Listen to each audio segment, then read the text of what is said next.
ఓం శాంతి 18/1/2026 బాబ్దాదా యొక్క అమూల్యమైన మహావాక్యాలు పితాశ్రీ గారి పుణ్య స్మృతి దివసం నాడు ఉదయం క్లాస్లో వినిపించేందుకు. మధురమైన పిల్లలు, జ్ఞానరత్నాలతో ఒడిని నింపుకొని దానం కూడా చేయాలి. ఎంతగా ఇతరులకు మార్గాన్ని తెలియజేస్తారో అంతగా ఆశీర్వాదాలు లభిస్తాయి. ఓం శాంతి. మధురమైన పిల్లలు, శివ్బాబా మనల్ని చదివిస్తున్నారు అన్నది పక్కాగా గుర్తుంచుకోవాలి. శివ్బాబా పతితపావనుడు కూడా, సద్గతిదాత కూడా. సద్గతి అనగా స్వర్గరాజ్యాన్ని ఇస్తారు. బాబా ఎంతటి మధురమైనవారు! వారు కూర్చుని ఎంత ప్రేమగా పిల్లలను చదివిస్తారు. బాబా దాదా ద్వారా మనల్ని చదివిస్తారు. బాబా ఎంత మధురమైనవారు, ఎంతగా ప్రేమిస్తారు. వారు ఎటువంటి కష్టాన్ని ఇవ్వరు. కేవలం నన్ను స్మృతి చేయండి మరియు చక్రాన్ని స్మృతి చేయండి అని అంటారు. తండ్రి స్మృతిలో మనసు పూర్తిగా శీతలమైపోవాలి. ఒక్క బాబా స్మృతే సతాయిస్తూ ఉండాలి. ఎందుకంటే బాబా నుండి ఎంత భారీ వారసత్వం లభిస్తుంది. స్వయాన్ని చూసుకోవాలి. నాకు బాబా పట్ల ఎంత ప్రేమ ఉంది, నాలో దైవీ గుణాలు ఎంతవరకు ఉన్నాయి. ఎందుకంటే పిల్లలైన మీరు ఇప్పుడు ముళ్ల నుండి పుష్పాలుగా అవుతున్నారు. ఎంతెంతగా యోగంలో ఉంటారో అంతగానే ముళ్ల నుండి పుష్పాలుగా సతోప్రధానంగా అవుతూ ఉంటారు. పుష్పాలుగా అయిపోయారంటే ఇక ఇక్కడ ఉండలేరు. స్వర్గమే పుష్పాల తోట. ఎవరైతే చాలా ముళ్లను పుష్పాలుగా తయారు చేస్తారో వారినే సత్యమైన సువాసన భరిత పుష్పమని అంటారు. వారెప్పుడూ ఎవ్వరికీ ముళ్ళు గుచ్చరు. క్రోధం కూడా పెద్ద ముళ్ళు. అది చాలా మందికి దుఃఖాన్ని ఇస్తుంది. ఇప్పుడు పిల్లలైన మీరు ముళ్ల ప్రపంచం నుండి తీరానికి వచ్చేశారు. మీరు సంగమంలో ఉన్నారు. ఏ విధంగా తోటమాలి పుష్పాలను వేరుచేసి పూలకుండీలో పెడతారో అలాగే పుష్పాలైన మిమ్మల్ని కూడా ఇప్పుడు సంగమయుగి పూలకుండీలో వేరుగా పెట్టడం జరిగింది. ఇక తర్వాత మీరు ఫుల్ స్వర్గంలోకి వెళ్ళిపోతారు. కలియుగ ముళ్ళు భస్మమైపోతాయి. పారలౌకిక తండ్రి నుండి మాకు అవినాశీ వారసత్వం లభిస్తుంది అన్నది మధురమైన పిల్లలకు తెలుసు. ఎవరైతే సత్యాతి సత్యమైన పిల్లలో, ఎవరికైతే బాబ్దాదాపై పూర్తి ప్రేమ ఉందో వారికి మేము విశ్వానికి యజమానులుగా అవుతాము అని చాలా సంతోషం ఉంటుంది. అయితే పురుషార్థం ద్వారానే విశ్వానికి యజమానులుగా అవ్వడం జరుగుతుంది. కేవలం అలా అనటం వలన అవ్వరు. అనన్యులైన పిల్లలెవరైతే ఉన్నారో వారికి సదా గుర్తుంటుంది, మేము మా కొరకు మళ్లీ అదే సూర్యవంశీ చంద్రవంశీ రాజధానిని స్థాపన చేస్తున్నాము అని. తండ్రి అంటారు, మధురమైన పిల్లలు, ఎంతగా మీరు అనేకుల కళ్యాణం చేస్తారో అంతగా మీకే ప్రతిఫలం లభిస్తుంది. అనేకులకు మార్గాన్ని తెలియజేసినట్లయితే అనేకుల ఆశీర్వాదాలు లభిస్తాయి. జ్ఞానరత్నాలతో ఒడిని నింపుకుని వాటిని దానం చేయాలి. జ్ఞానసాగరుడు మీకు రత్నాలతో పళ్ళాలను నిండుగా నింపి నింపి ఇస్తారు. ఆ రత్నాలను ఎవరైతే దానం చేస్తారో వారే అందరికీ ప్రియమనిపిస్తారు. పిల్లలకు లోలోపల ఎంత సంతోషం ఉండాలి. వివేకవంతులైన పిల్లలెవరైతే ఉంటారో వారంటారు, మేం బాబా నుండి పూర్తి వారసత్వాన్ని తీసుకునే తీరుతాము అని. పూర్తిగా అతుక్కుపోతారు. వారికి బాబా పట్ల చాలా ప్రేమ ఉంటుంది. ఎందుకంటే ప్రాణదానం చేసే బాబా లభించారు అన్నది వారికి తెలుసు. జ్ఞానం యొక్క వరదానాన్ని ఎలా ఇస్తారంటే దాని ద్వారా మనం ఎలా ఉన్నవారము ఎలా అయిపోతాము. దీవాలా తీసిన వారి నుండి సంపన్నులుగా అయిపోతాము. భండారాను అంతగా నింపుతారు. బాబాను ఎంతగా స్మృతి చేస్తారో అంతగా ప్రేమ ఉంటుంది, ఆకర్షణ ఉంటుంది. సూది శుభ్రంగా ఉన్నప్పుడు అయస్కాంతం వైపుకు ఆకర్షింపబడుతుంది కదా.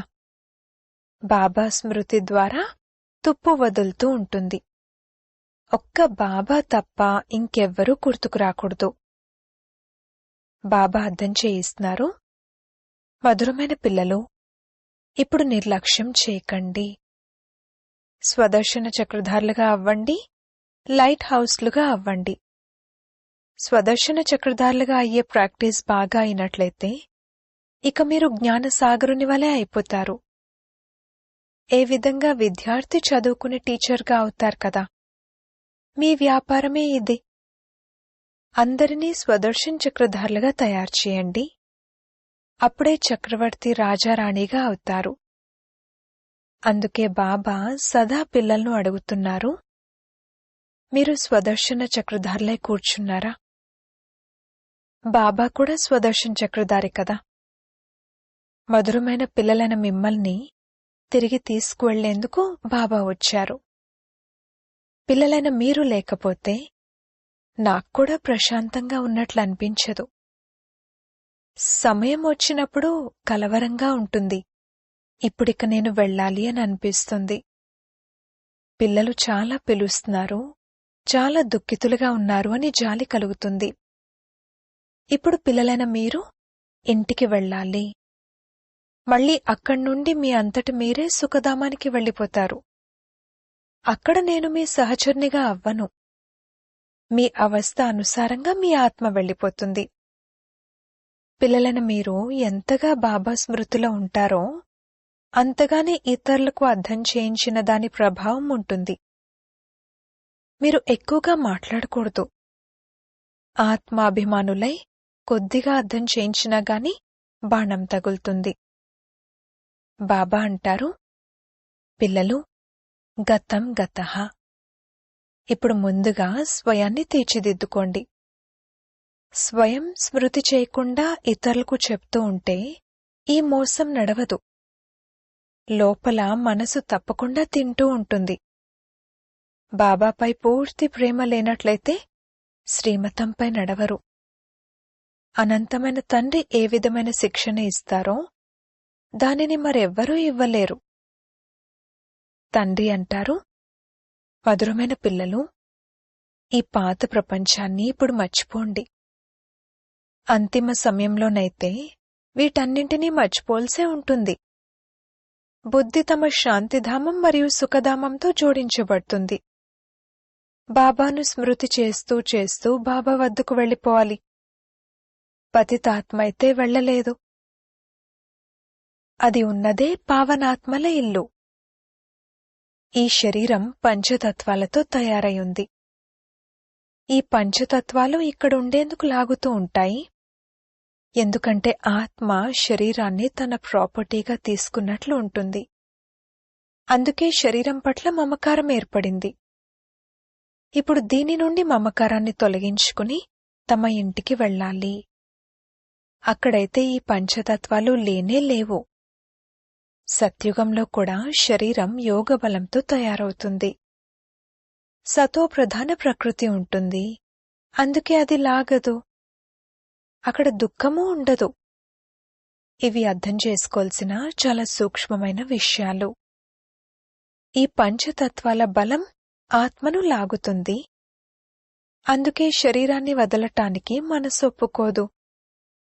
లేదంటే ఇందుకు ఇంకా ఎక్కువ సంతోషపడాలి. పావనంగా అయ్యి శరీరాన్ని ఎలా వదిలేస్తారంటే వెన్న నుండి వెంట్రుక తీసినంత సులభంగా వదిలేస్తారు. కనుక శరీరం నుండి, అన్ని వస్తువుల నుండి మమకారం పూర్తిగా తొలగించివేయాలి.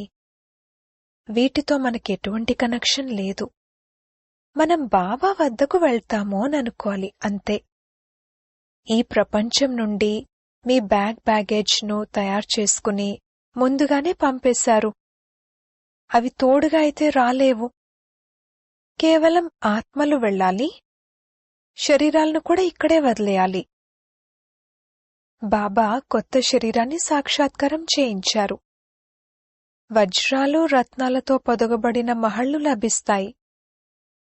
అటువంటి సుఖధామంలోకి వెళ్లేందుకు ఎంత కృషి చేయాలి? అలసిపోకూడదు. రాత్రింబవళ్లు చాలా సంపాదన చేసుకోవాలి. అందుకే బాబా అంటున్నారు, నిద్రను జయించే పిల్లలు నన్నొక్కరినే స్మృతి చేయండి మరియు విచారసాగర మంథనం చేయండి. డ్రామా రహస్యాన్ని బుద్ధిలో ఉంచుకోవడం ద్వారా బుద్ధి పూర్తిగా శీతలమైపోతుంది. మహారథులైన పిల్లలెవరైతే ఉంటారో వారెప్పుడూ చలించరు. శివ్ బాబాను స్మృతి చేసినట్లయితే వారు సంభాళిస్తారు కూడా. తండ్రి పిల్లలైన మిమ్మల్ని దుఃఖం నుండి విడిపించి శాంతి దానాన్ని ఇస్తారు. మీరు కూడా శాంతి యొక్క దానం ఇవ్వాలి. మీ ఈ అనంతమైన శాంతి అనగా యోగబలం ఇతరులను కూడా పూర్తిగా శాంతపరుస్తుంది. మీరు బాబా స్మృతిలో ఉంటూ ఈ ఆత్మ మన కులానికి చెందిందేనా కాదా అన్నదాన్ని చూడండి. ఒకవేళ ఈ కులానికి చెందిన ఆత్మ అయితే పూర్తిగా శాంతిగా అయిపోతుంది. ఈ కులానికి చెందిన వారెవరైతే ఉంటారో వారికే ఈ విషయాల పట్ల అభిరుచి కలుగుతుంది. పిల్లలు స్మృతి చేస్తే తండ్రి కూడా ప్రేమిస్తారు. ఆత్మను ప్రేమించటం జరుగుతుంది. ఎవరైతే ఎంతో భక్తిని చేశారో వారే ఎక్కువగా చదువుకుంటారన్నది కూడా తెలుసు. బాబా పట్ల ఎంత ప్రేమ ఉంది అన్నది వారి ముఖం ద్వారా తెలుస్తూ ఉంటుంది. ఆత్మ బాబాను చూస్తుంది. బాబా ఆత్మలైన మనల్ని చదివిస్తున్నారు. నేను ఇంత చిన్నని బిందువైన ఆత్మను చదివిస్తున్నాను అని బాబా కూడా భావిస్తారు. మున్ముందు మీక్కూడా ఇటువంటి అవస్థ ఏర్పడుతుంది. సోదరుణ్ణైన నేను సోదరుణ్ణి చదివిస్తున్నాను అని భావిస్తారు. ముఖం అక్కయ్యది అయినా కాని దృష్టి ఆత్మవైపుకు వెళ్ళాలి. శరీరంపైకి దృష్టి అస్సలు వెళ్ళకూడదు. ఇందులో చాలా శ్రమ ఉంది. ఇవి చాలా సూక్ష్మమైన విషయాలు. ఇది చాలా ఉన్నతమైన చదువు. తూకం వేస్తే ఈ చదువు వైపు భారీగా ఉంటుంది. అచ్చా, మధురాతి మధురమైన సిక్కిలదే పిల్లలకు మాతా పితా బాప్ దాదాల ప్రియ స్మృతులు మరియు గుడ్ మార్నింగ్. ఆత్మిక పిల్లలకు ఆత్మిక తండ్రి నమస్తే. అవ్యక్త మహావాక్యాలు. మహావీరులైన పిల్లల సంఘటన యొక్క విశేషత ఏకరసమైన స్థిరమైన స్థితి. 9/12/75.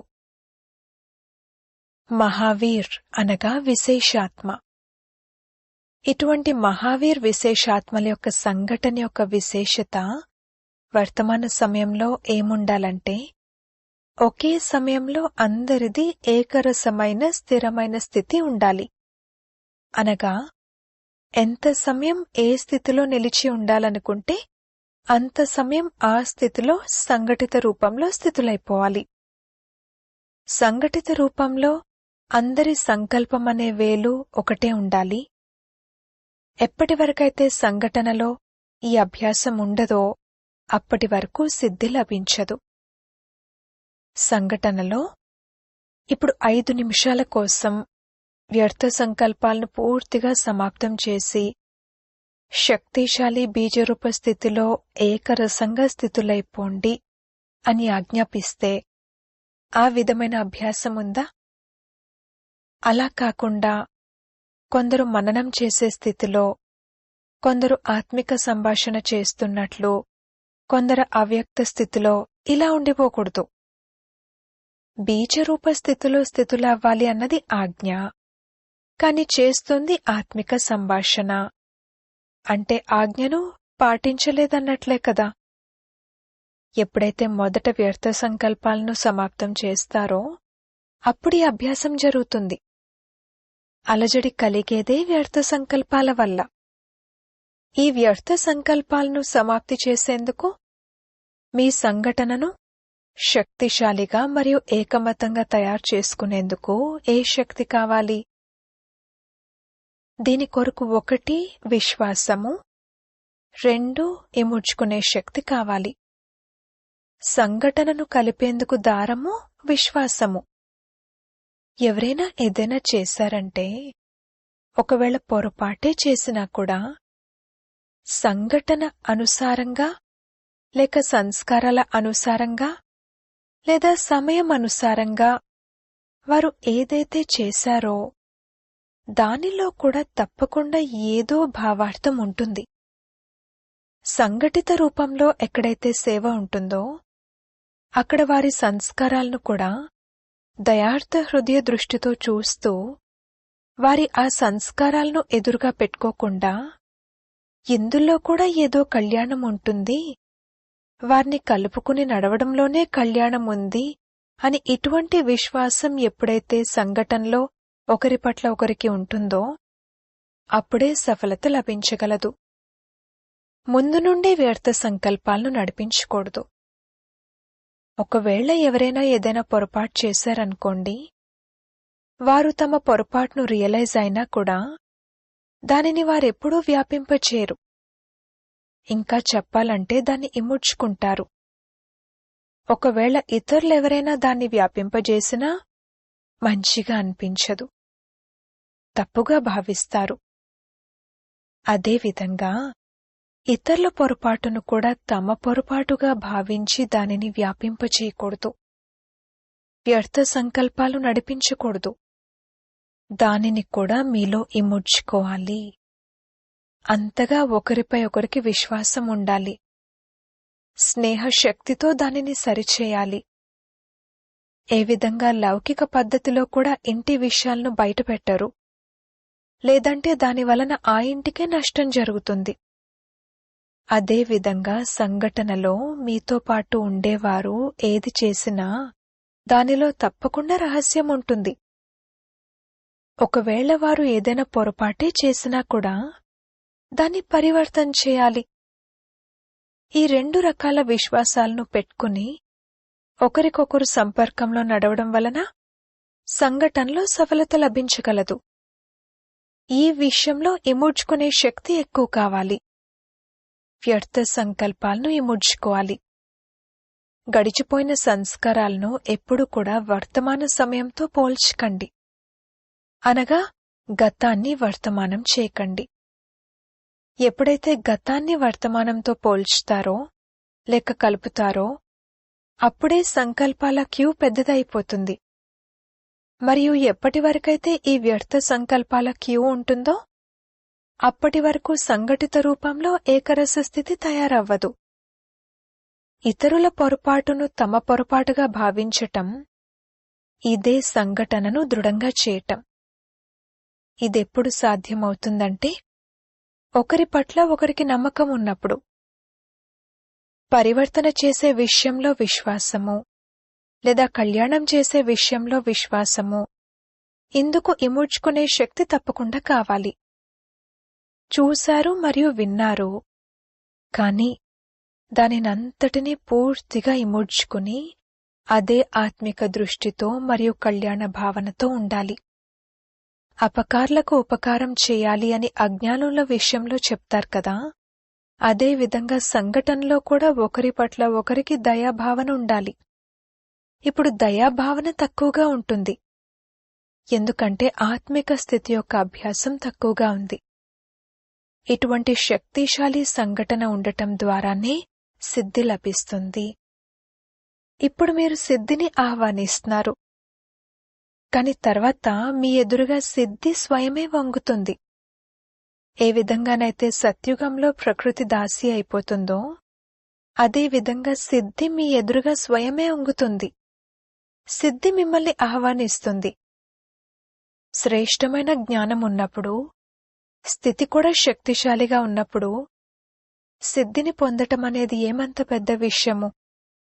సదాకాలం ఏకరస స్థితిలో ఉండేవారికి సిద్ధి ప్రాప్తించకపోవడం అనేది జరగదు. కాని ఇందుకొరకు సంఘటన శక్తి కావాలి.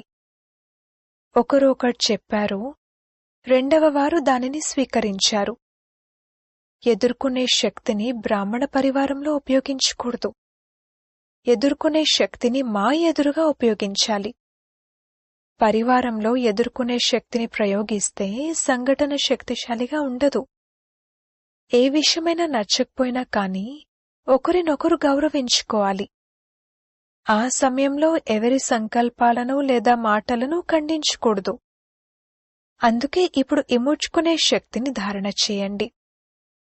సంఘటిత రూపంలో బ్రాహ్మణ పిల్లలైన మీ భాష కూడా పరస్పరం సంపర్కంలో అవ్యక్త భావంతో కూడిందిగా ఉండాలి. ఫరిష్తాలు లేదా ఆత్మలు ఆత్మలతో మాట్లాడుతున్నారు అన్నట్లుగా ఉండాలి. ఎవరి పొరపాటు గురించైనా విన్నా దాన్ని సంకల్పంలో కూడా స్వీకరించకూడదు మరియు స్వీకరింపజేయకూడదు. అటువంటి స్థితి ఎప్పుడైతే ఉంటుందో అప్పుడే బాబాకు సంఘటన పట్ల ఏదైతే శుభకామన ఉందో అది ప్రత్యక్షంగా జరుగుతుంది. దాని కొరకు విశేష పురుషార్థం చేయండి మరియు విశేష అనుభవాలను గురించి ఒకరితో ఒకరు పంచుకోండి. సంఘటిత రూపంలో విశేషంగా యోగ ప్రోగ్రాంలు జరుగుతూ ఉన్నట్లయితే వినాశ జ్వాల కూడా తీవ్రతరం అవుతుంది.